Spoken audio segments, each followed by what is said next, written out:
Friends, welcome to my YouTube channel Ajit Saini. Friends, आज से हमारा जो टॉपिक स्टार्ट होगा वो होगा उत्तराखंड बोर्ड जो आपके एग्ज़ाम 2022 में होने वाले हैं क्लास 12 के। उसमें मैंने एक फिजिक्स की सीरीज स्टार्ट की है जिसमें हम 2009 से लेकर 2020 तक के सभी क्वेश्चनों को कवर करेंगे और साथ ही यूपी बोर्ड, उत्तराखंड बोर्ड और सीबीएसई बोर्ड इंग्लिश में है, लेकिन मैंने उन क्वेश्चनों को हिंदी में कन्वर्ट किया है। ये क्वेश्चन आपके एग्जाम के लिए वेरी वेरी मोस्ट इंपॉर्टेंट होंगे।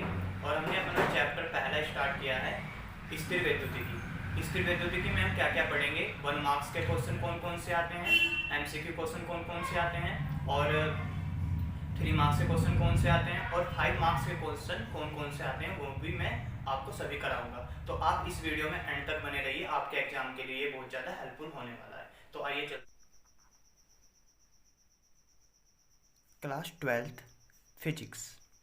तो उत्तराखंड 2019 में क्वेश्चन आया हुआ है कि दो बिंदु आवेशों के मध्य लगने वाले बल के कूलाम का नियम बताइए। ठीक है, तो कूलाम के नियम की व्युत्पत्ति कैसे हुई है ना। तो ये मैंने एक वीडियो बनाई हुई है कि कूलाम का नियम कैसे व्युत्पन्न हुआ।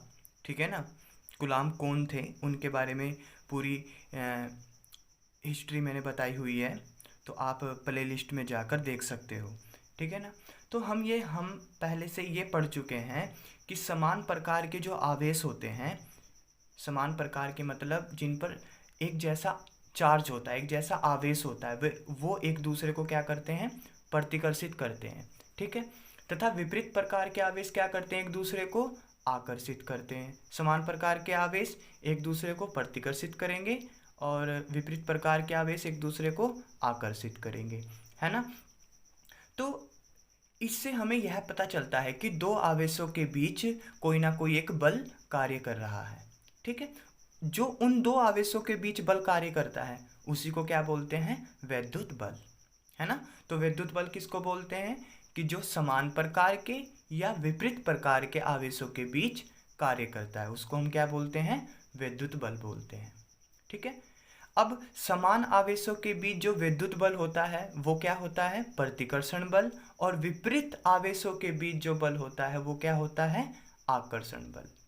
ठीक है ना, यहाँ पर जो कूलाम का नियम अप्लाई करेंगे हम, वो निर्वात में दो आवेश रखे हुए होंगे, और जब निर्वात में दो आवेश रखे हुए होंगे तो उन आवेशों के बीच में एक बल कार्य करता है जिसको बोलते हैं वैद्युत बल। ठीक है ना, तो मैंने सब कुछ बताया हुआ है कि ये जो कूलाम थे इनकी स्टोरी क्या थी, इनकी हिस्ट्री क्या थी, है ना। किसी भी वस्तु पर आवेश हम किस यंत्र के द्वारा माप सकते हैं, तो ये मैंने एक वीडियो बनाई हुई है, आप उसमें देख लेना, और मैं इसका जो उस वीडियो वाला जो लिंक है वो डिस्क्रिप्शन में मैं दे दूँगा। ठीक है ना, तो एक फ्रांसीसी वैज्ञानिक हुए हैं कूलाम।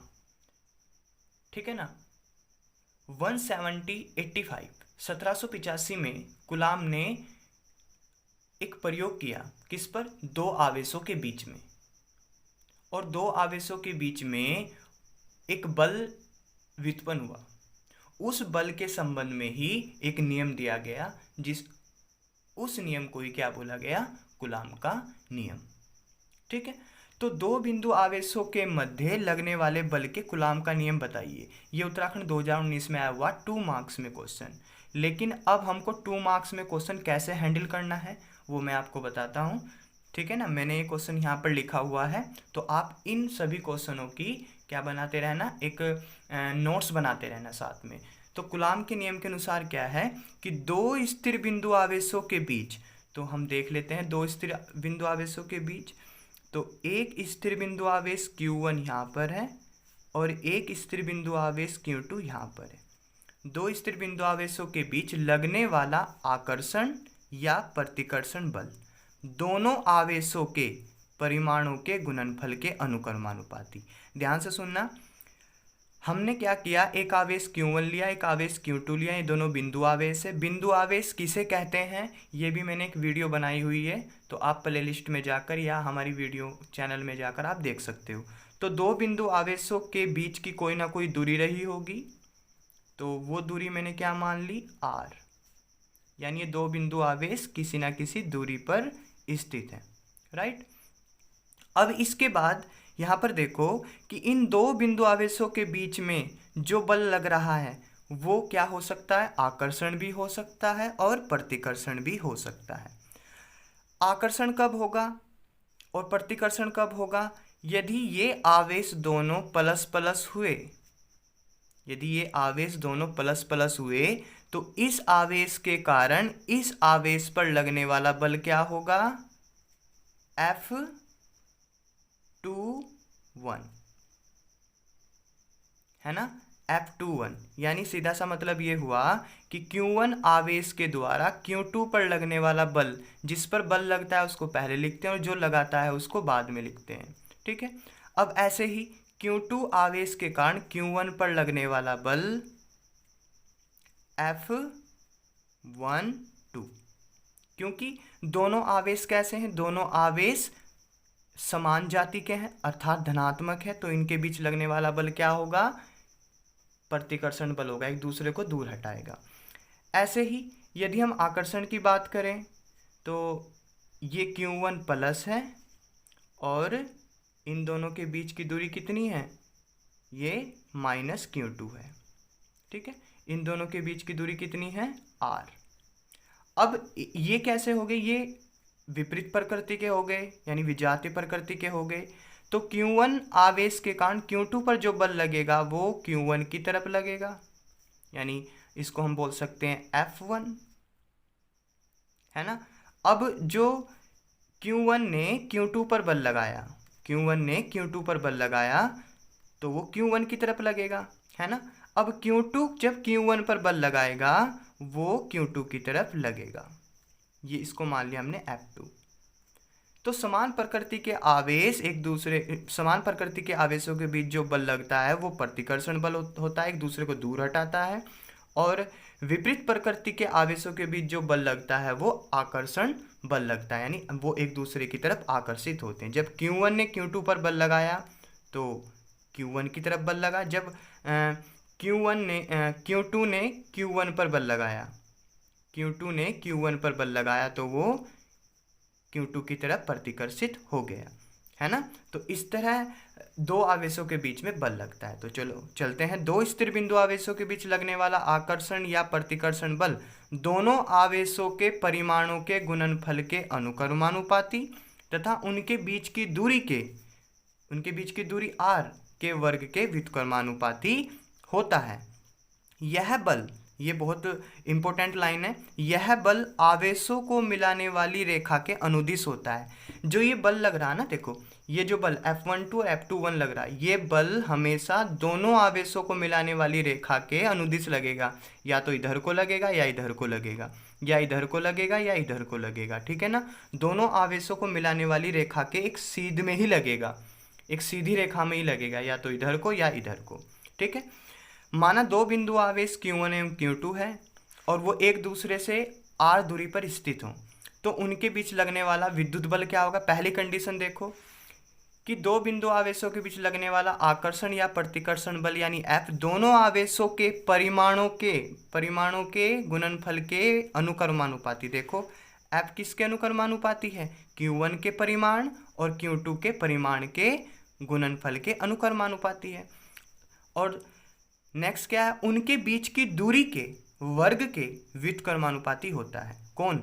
बल, विद्युत बल, जिसको यहाँ पर आकर्षण या प्रतिकर्षण बोला गया। तो F व्युत्क्रमानुपाती r², यानी जो बल लग रहा दो आवेशों के बीच में वो दूरी के वर्ग के व्युत्क्रमानुपाती लग रहा है, तो 1/r²। समीकरण 1 समीकरण 2 से हमने समीकरण 1 व समीकरण 2 को मिलाया तो F अनुक्रमानुपाती Q1 का परिमाण Q2 का परिमाण अपॉन r²।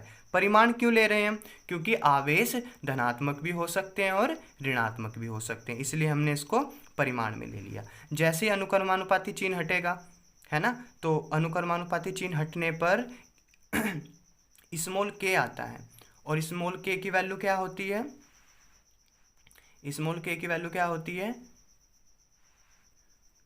1/4πε0, है ना। जैसे अनुक्रमानुपाती चिन्ह हटा तो क्या आया? अनुक्रमानुपाती चिन्ह की जगह 1/4πε0 इंटू Q1 का परिमाण Q2 का परिमाण अपॉन r²। जहाँ एप्सिलॉन जीरो क्या है, निर्वात की विद्युतशीलता, और 1/4πε0 की वैल्यू क्या होती है, 9 × 10⁹ न्यूटन इंटू मीटर स्क्वायर पर कूलाम स्क्वायर। ये याद रखना है हमको। नोट दिया गया है कि 1 न्यूटन बराबर 10⁵ डाइन होते हैं। ये आपको याद रखना है, न्यूमेरिकल में काम आएगा। ठीक है, आई होप आपको इतना समझ में आ गया होगा। ठीक है ना, चलते हैं आगे।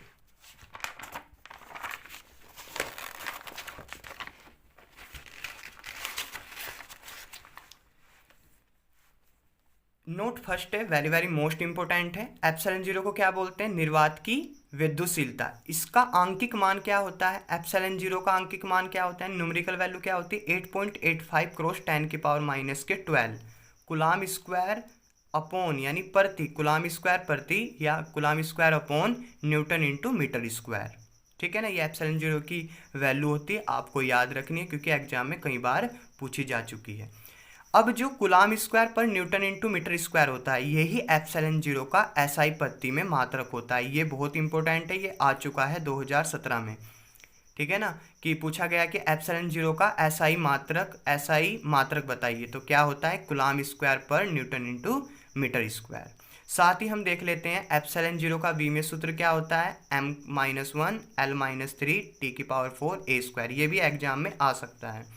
अब यहाँ पर एक चीज़ समझ सकते हैं हम, यदि एप्सिलॉन जीरो का MKS पद्धति में मात्रक पूछ ले तो आपको सीधा सीधा क्या याद रखना है, आपको सीधा सीधा याद रखना है m यानी kg -1, L क्या हो गया, मीटर -3, T क्या हो गया, सेकंड की पावर 4, A क्या हो गया, एम्पियर की पावर 2। तो ये इसका क्या हो गया, MKS यानी मीटर किलोग्राम सेकंड में इसका क्या हो गया, ये मात्रक हो गया। ठीक है, अब एक फॉर्मूला आता है जो न्यूमेरिकल में हमको काफ़ी काम देगा। एप्सिलॉन R इक्वल टू क्या होता है, एप्सिलॉन अपॉन एप्सिलॉन जीरो। ये आपको याद रखना है, एप्सिलॉन R इक्वल टू क्या होता है, एप्सिलॉन अपॉन एप्सिलॉन जीरो। जहाँ एप्सिलॉन जीरो क्या है, निर्वात की विद्युतशीलता, जिसकी वैल्यू क्या होती है, 8.85 × 10⁻⁻12 कूलाम स्क्वायर पर न्यूटन इंटू मीटर स्क्वायर। जहाँ एप्सिलॉन क्या है, माध्यम कौन कौन से हो सकते हैं, पानी हो सकता है यानी जल, तेल हो सकता है, कागज हो सकता है, मोम हो सकता है, अभ्रक हो सकता है, ठीक है ना, लकड़ी का भुर्दा हो सकता है आदि की निरपेक्ष विद्युतशीलता। तो एप्सिलॉन क्या है, माध्यम की निरपेक्ष विद्युतशीलता। एप्सिलॉन R बोलो या कैपिटल K बोलो, एक ही मतलब है। तो ये क्या होता है, माध्यम का प्राविद्युतांक। एप्सिलॉन R को क्या बोलते हैं, माध्यम का प्राविद्युतांक या आपेक्षिक विद्युतशीलता या विशिष्ट प्राविद्युतता। ठीक है ना, तो मैंने आपको क्या बताया, एप्सिलॉन R इक्वल टू क्या होता है, एप्सिलॉन अपॉन एप्सिलॉन जीरो। जहाँ एप्सिलॉन जीरो क्या है, निर्वात की विद्युतशीलता, एप्सिलॉन क्या है, माध्यम की निरपेक्ष विद्युतशीलता, है ना, याद रखना, माध्यम की निरपेक्ष विद्युतशीलता। और K या एप्सिलॉन R क्या होता है, माध्यम का प्राविद्युतांक, आपेक्षिक विद्युतशीलता या विशिष्ट प्राविद्युत। ठीक है, अब कुचालक पदार्थों को प्राविद्युत कहते हैं। याद रखना कि कुचालक पदार्थों को क्या कहते हैं, प्राविद्युत कहते हैं। मैं आपको बता दूं, ध्यान से समझना, कुचालक पदार्थों को क्या कहते हैं, प्राविद्युत कहते हैं। अब वह कुचालक पदार्थ होता है जिसके भीतर सभी परमाणुओं से उनके इलेक्ट्रॉन नाभिक के आकर्षण बल से दृढ़तापूर्वक बंधे रहते हैं। तो कुचालक पदार्थ कौन होते हैं, कुचालक पदार्थ ऐसे पदार्थ होते हैं जिनके भीतर सभी परमाणुओं से उनके जो इलेक्ट्रॉन होते हैं, परमाणु से जो उनके इलेक्ट्रॉन होते हैं वो नाभिक के आकर्षण या आकर्षण बल से दृढ़तापूर्वक बंधे रहते हैं। जैसे एक कुचालक पदार्थ है, ठीक है, उसके भीतर जितने भी कुचालक पदार्थ के भीतर परमाणु हैं, उन सभी परमाणुओं से उनके जो परमाणुओं के जो इलेक्ट्रॉन हैं, वो इलेक्ट्रॉन नाभिक का जो आकर्षण बल है उससे दृढ़तापूर्वक बंधे रहते हैं। इन पदार्थों में विद्युत चालन के लिए कोई भी इलेक्ट्रॉन उपलब्ध नहीं होता। क्यों? क्योंकि वो नाभिक के आकर्षण बल से बंधे हुए हैं, इसलिए वो चालन करने के लिए कौन, इलेक्ट्रॉन असमर्थ होते हैं। इनमें विद्युत प्रवाह बिल्कुल नहीं होता है ना। और जब कोई विद्युत क्षेत्र परावैद्युत पदार्थ पर लगाया जाता है तो पदार्थ के पृष्ठों पर एक आवेश उत्पन्न हो जाता है जिसको प्रेरित आवेश कहते हैं। ये बात हम आगे जाकर वैद्युत धारिता वाला चैप्टर उसमें पढ़ेंगे। तो कुचालक पदार्थ कौन कौन से होते हैं जिनको परावैद्युत बोलते हैं, जैसे एबोनाइट हो गया, कांच हो गया, रबर हो गया, मोम हो गया, कागज हो गया, प्लास्टिक आदि, ये सभी के सभी परावैद्युत पदार्थ होते हैं। मैंने कुछ यहाँ पर भी लिखे हैं, देखो ये, ठीक है। अब बहुत इंपॉर्टेंट है एप्सिलॉन आर या के का मान। एप्सिलॉन आर या के का मान, एप्सिलॉन आर को क्या बोलते हैं, माध्यम का परावैद्युतांक। एप्सिलॉन आर को क्या बोलते हैं, माध्यम का परावैद्युतांक। इसी को कैपिटल के भी कहते हैं, कैपिटल के। धातुओं के लिए माध्यम का परावैद्युतांक यानी एप्सिलॉन आर या के कितना होता है, अनंत होता है। वायु के लिए माध्यम का परावैद्युतांक 1 होता है। सभी परावैद्युत पदार्थों जैसे कागज, मोम, कांच, तेल, पानी के लिए एप्सिलॉन आर कौन है, माध्यम का परावैद्युतांक या आपेक्षिक विद्युतशीलता का मान क्या होता है, 1 से ज़्यादा होता है। इसके ऊपर क्वेश्चन आया हुआ है आपके बोर्ड से, ठीक है ना। तो इसको अच्छी तरीके से देख लीजिए। ये बहुत ज़्यादा इंपॉर्टेंट है, एक बार पूछा गया है कि विद्युतशीलता का मात्रक क्या है, ये यूपी बोर्ड में पूछा गया है, ठीक है ना, कि विद्युतशीलता का मात्रक क्या है। विद्युतशीलता का मात्रक क्या है, फैराड पर मीटर। याद रखना, विद्युतशीलता का मात्रक क्या होता है, फैराड पर मीटर। इलेक्ट्रॉन का द्रव्यमान क्या होता है, 9.1 × 10⁻³ kg। ये बहुत ज़्यादा इंपॉर्टेंट पॉइंट है कि ऋणावेशित इलेक्ट्रॉनों का द्रव्यमान धनावेशित इलेक्ट्रॉनों के द्रव्यमान से ज़्यादा होता है। याद रखना, ऋणावेशित इलेक्ट्रॉनों का जो द्रव्यमान होगा वो धनावेशित इलेक्ट्रॉनों के द्रव्यमान से ज़्यादा होगा, ठीक है ना। आगे चलते हैं। आगे लिखा हुआ ये क्वेश्चन भी आया हुआ कि विद्युत बल नियतांक यानी कूलाम नियतांक का मात्रक क्या है। विद्युत बल नियतांक कौन है, कैपिटल के, जिसकी वैल्यू क्या होती है 1/4 πε0। तो विद्युत बल का नियतांक या कूलाम नियतांक का मात्रक क्या होता है, Nm/m²/कूलाम²। अब बहुत ज़्यादा इंपॉर्टेंट है नेक्स्ट पॉइंट कि माध्यम का परावैद्युतांक किसे कहते हैं। एग्जाम में आया हुआ कि माध्यम का परावैद्युतांक किसे कहते हैं, तो ध्यान से सुनना। किसी माध्यम की निरपेक्ष विद्युतशीलता, तो किसी माध्यम की निरपेक्ष विद्युतशीलता किससे डिनोट करते हैं, एप्सिलॉन से। और निर्वात की विद्युतशीलता को किससे डिनोट करते हैं, ε0 से। के अनुपात को माध्यम का परावैद्युतांक कहते हैं।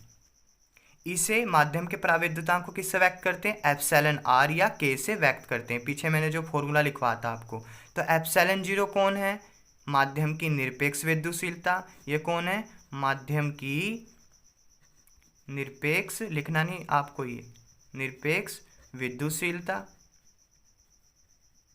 ठीक है ना। ε0 कौन है, निर्वात की विद्युतशीलता, ठीक है ना। तो एप्सिलॉन आर इक्वल टू क्या होता है, ε/ε0, जहाँ एप्सिलॉन आर कौन है, माध्यम का परावैद्युतांक। इसको हम और करके कैपिटल के भी लिख सकते हैं। नोट लिखा हुआ है कि शुद्ध जल का परावैद्युतांक कितना होता है, 81। इसी के ऊपर एक न्यूमेरिकल आया हुआ है आपके बोर्ड में, उत्तराखंड बोर्ड में। यदि शुद्ध जल का परावैद्युतांक 81 हो तो इसकी निरपेक्ष विद्युतशीलता कितनी होगी। तो देख लेते हैं, हमको क्या दिया हुआ है, क्या दिया हुआ हमको, शुद्ध जल का परावैद्युतांक, यानी हमको क्या दे दिया, एप्सिलॉन आर कितना दे दिया हमको, 81। ये क्या है, एप्सिलॉन आर। शुद्ध जल कौन है, माध्यम का परावैद्युतांक। अभी आपने पढ़ा ना, एप्सिलॉन आर को किससे व्यक्त करते हैं, माध्यम के परावैद्युतांक से।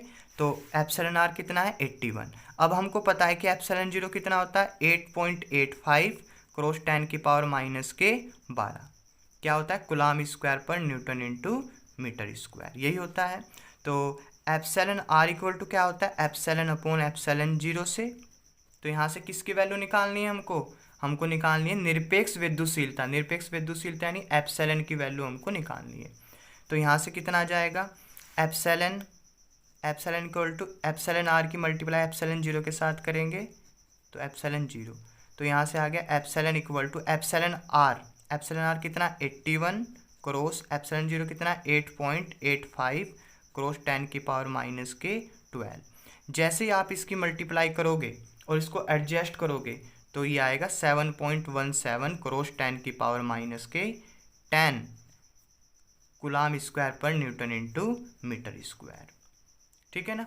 अब एक बात सुनना, एप्सिलॉन आर एक विमाहीन राशि है। एप्सिलॉन आर का कोई मात्रक नहीं होता। एप्सिलॉन का मात्रक क्या होता है? एप्सिलॉन कौन है? माध्यम की निरपेक्ष विद्युतशीलता। एप्सिलॉन जीरो कौन है? निर्वात की विद्युतशीलता। अब इसका भी मात्रक कूलाम स्क्वायर पर न्यूटन इंटू मीटर स्क्वायर होता है, इसका भी मात्रक कूलाम स्क्वायर पर न्यूटन इंटू मीटर स्क्वायर होता है। दोनों कैंसिल होकर ये एक विमाहीन राशि बच जाती है। तो आई होप आपके ये न्यूमेरिकल समझ में आया होगा। वेरी वेरी मोस्ट इंपॉर्टेंट है, ठीक है ना, इसको कर लीजिएगा। आगे चलते हैं हम। नेक्स्ट जो हमारा पॉइंट है वो है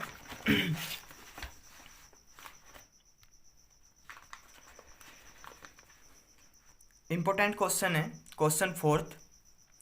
जब दो आवेशों के बीच की दूरी, ध्यान से सुनना, जब दो आवेशों के बीच की दूरी आधी कर दी जाए तो दोनों आवेशों के बीच लगने वाले बल पर क्या प्रभाव पड़ेगा। तो एक बात जरा ध्यान से सुनना कि हमारे पास दो आवेश हैं, उनके बीच की दूरी यदि हम आधी कर दें तो दोनों आवेशों के बीच जो बल लग रहा है ना, जो बल लग रहा है उस पर क्या प्रभाव पड़ेगा। तो हमको पता है कि, सुनो जरा ध्यान से इसको, एक आवेश हमारे पास Q1 है, एक आवेश हमारे पास Q2 है। Q1 और Q2 के बीच की दूरी R है। तो कूलाम के नियम से आवेशों के बीच कार्यरत बल कितना होगा? F = 1/4πε0 into Q1 Q2 upon R square. इसको समीकरण 1 मान ली।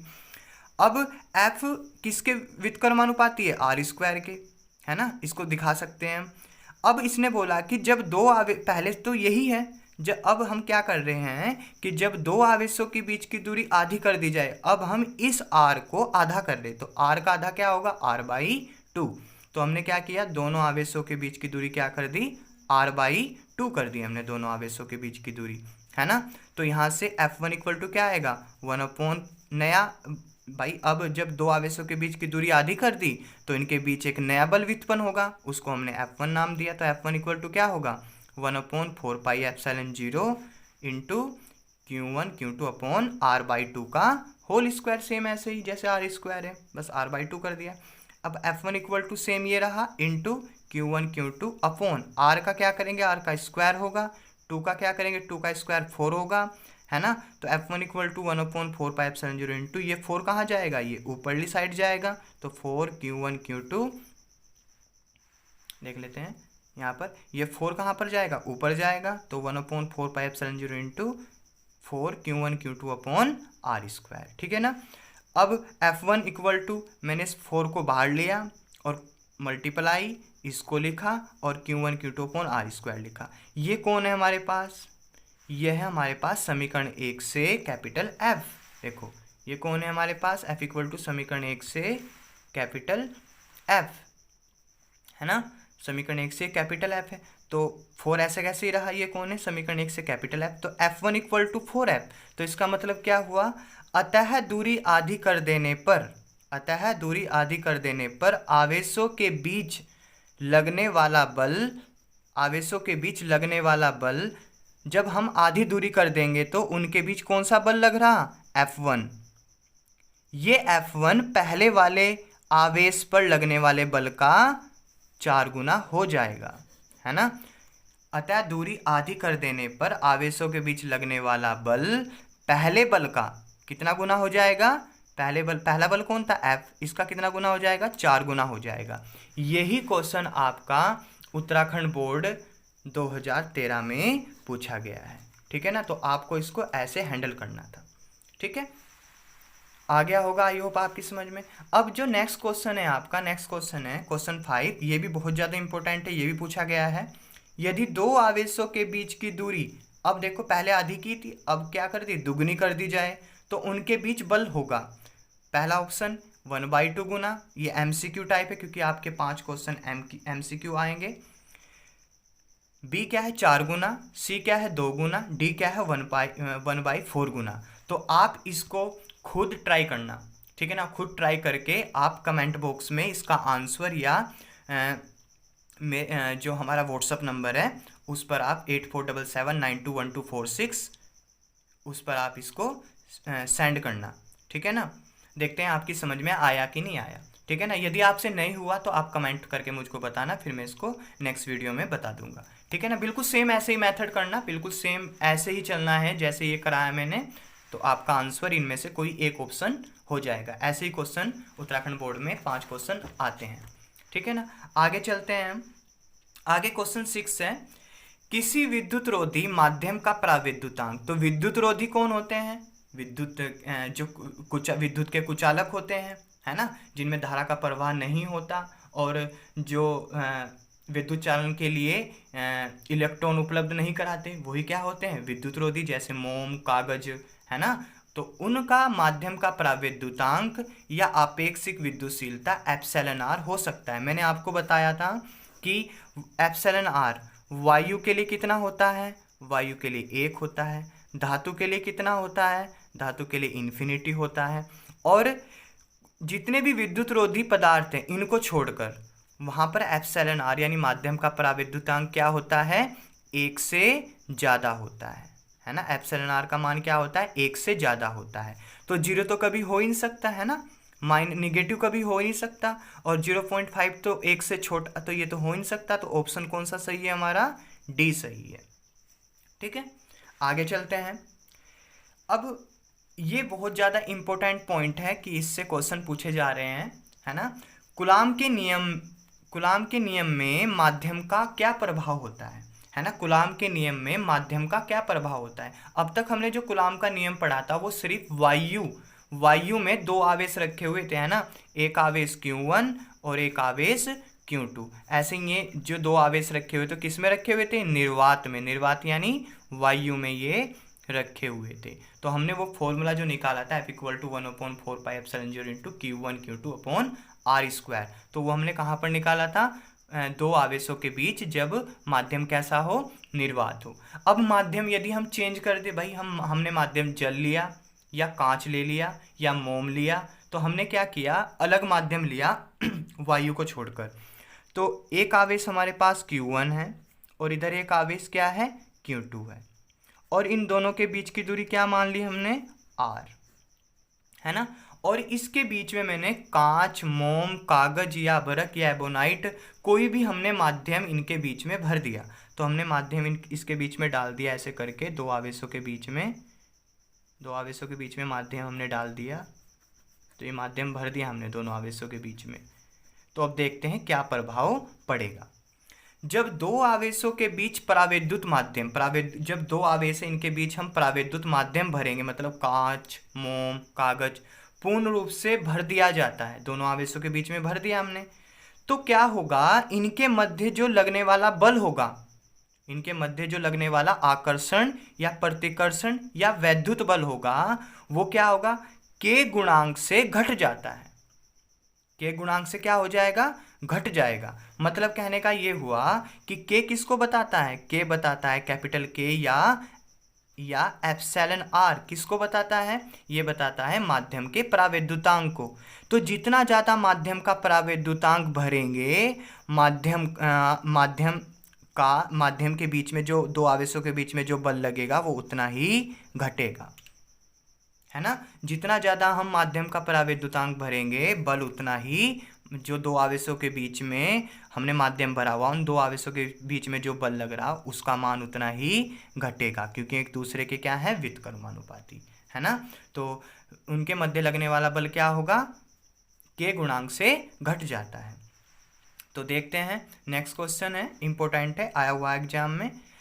तो लिखा हुआ कि 2 बिंदु आवेश है भाई, है ना। 2 बिंदु आवेश हैं, एक Q1 है, एक Q2 है, एक दूसरे से R दूरी पर प्रेजेंट है, ठीक है। वायु में, पहले तो ये किस में रखे हुए हैं? वायु में, ठीक है। तथा फिर K प्राविद्युतांक वाले माध्यम में, इसका माध्यम प्राविद्युतांक कितना है? Capital K। तथा फिर K प्राविद्युतांक वाले माध्यम में उतनी ही परस्पर दूरी पर रखे जाते हैं। हमने क्या किया? अब Q1 और Q2 को उतनी ही दूरी पर, यानी R दूरी पर, उतनी ही दूरी पर एडजस्ट किया, और इसके बीच में क्या भर दिया?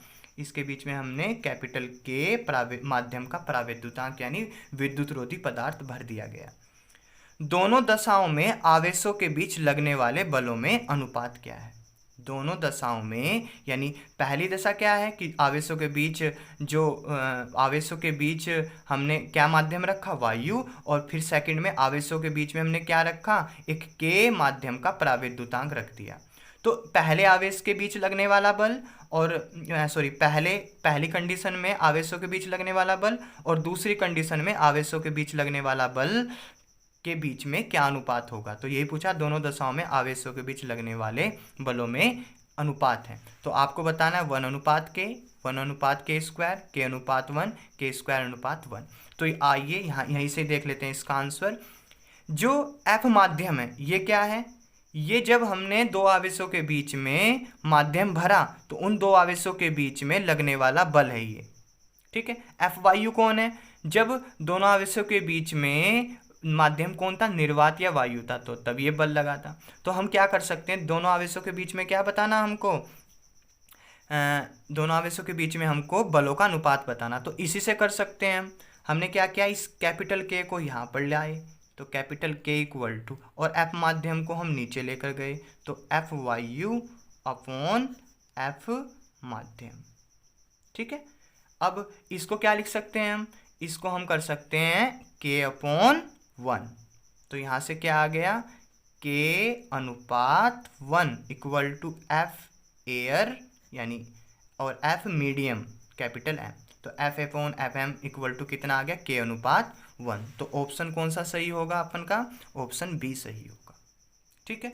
अब इसके बाद नेक्स्ट क्वेश्चन है, ये भी इंपॉर्टेंट है, ये भी एग्जाम में आया हुआ। कुछ दूरी पर रखे दो बिंदु आवेशों के मध्य यदि हम वायु के स्थान पर कैरोसिन तेल रख दें, यानी पहले दो आवेश थे Q1 Q2, वो दो आवेश कहाँ रखे हुए थे, वायु में रखे हुए थे एक निश्चित दूरी पर। अब हमने इसके बीच में कैसा माध्यम भर दिया, कैरोसिन तेल भर दिया। तो इन दोनों आवेशों के बीच बल पर क्या प्रभाव पड़ेगा, बढ़ेगा, घटेगा, समान रहेगा या जीरो होगा। मैंने आपको अभी बताया था कि जब हम किसी भी दो आवेशों के बीच परावैद्युत माध्यम को पूर्ण रूप से भर देते हैं तो इनके मध्य लगने वाला बल के गुणांक से घट जाता है। तो क्या ऑप्शन होगा हमारा, बी ऑप्शन सही होगा। तो आई होप आपको इतनी बातें समझ में आ रही होगी, ठीक है ना। आगे चलते हैं।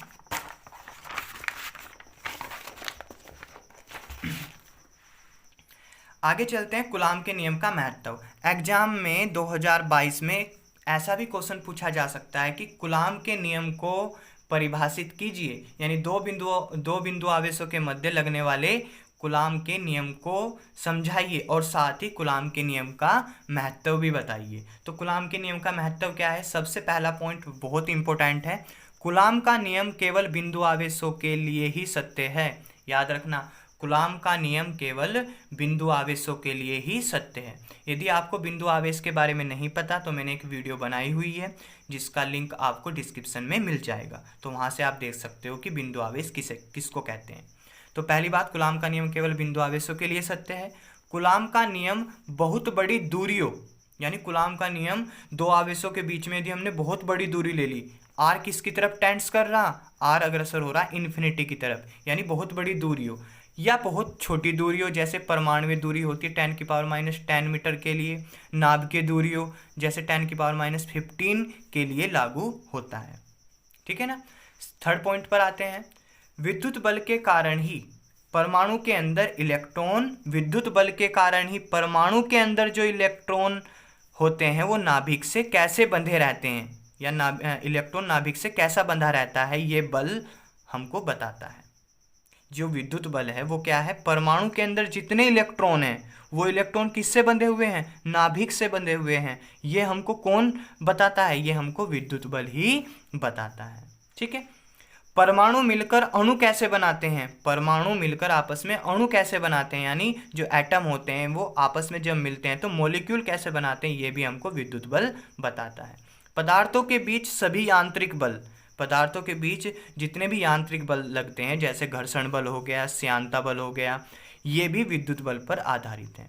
इसी बल के कारण ही भारी नाभिक रेडियोएक्टिव होते हैं। आगे हम टॉपिक पढ़ेंगे, वैसे ये हटा दिया गया आपकी बुक से, आपके सिलेबस से, बट इसको हम जब आएंगे वहाँ पर समझा देंगे। तो इसी बल के कारण ही भारी नाभिक रेडियोएक्टिव होते हैं।